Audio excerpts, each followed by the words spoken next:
channel update here. I guess we're done for the season. Life got busy. Work got a little bit busy too, and we haven't been able to go out and play too much.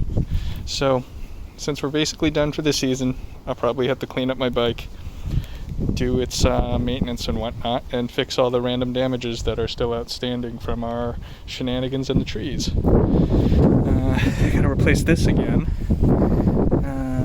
At like 30 bucks a pop, those get a little bit expensive. Alright, and overall, nothing else is really broken. Might want to straighten this out a little bit. I did discover this the other day. These are the stock adventure bars. The upgrade to the ricochet plate was a great choice.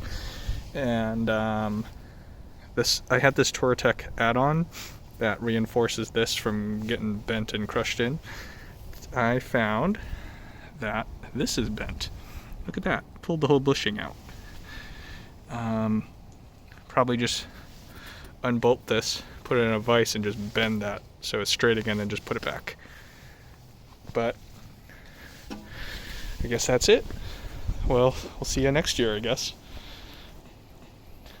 In the meantime, for winter time, I got a bunch of other little toys I'm working on. I got a little Peugeot 103 moped. I just got it back from getting sandblasted and powder coated, and it looks fantastic. Look at that. This was all rusted up and terrible. I actually had this powder coated, this like bare aluminum color, and look at that. It looks like it's just bare metal. It looks like it's brand new.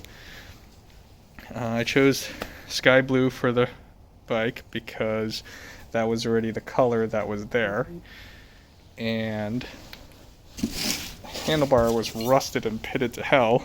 But I mean, for being a 1978 and weathered outside here and there, this isn't bad. This is really good. My other project now, I picked up one of these JDM cars. I saw it. It was the strangest looking thing, but it was so cool I wanted it really bad, and here it is. I got it. So I'm actually starting a channel about this and maintenance stuff and upgrades and whatnot. I have a rusty floor over there with some pinholes I gotta fix. This thing runs like a top. You'll probably see this around if you live local to me. Suzuki Cara with the gull wing doors.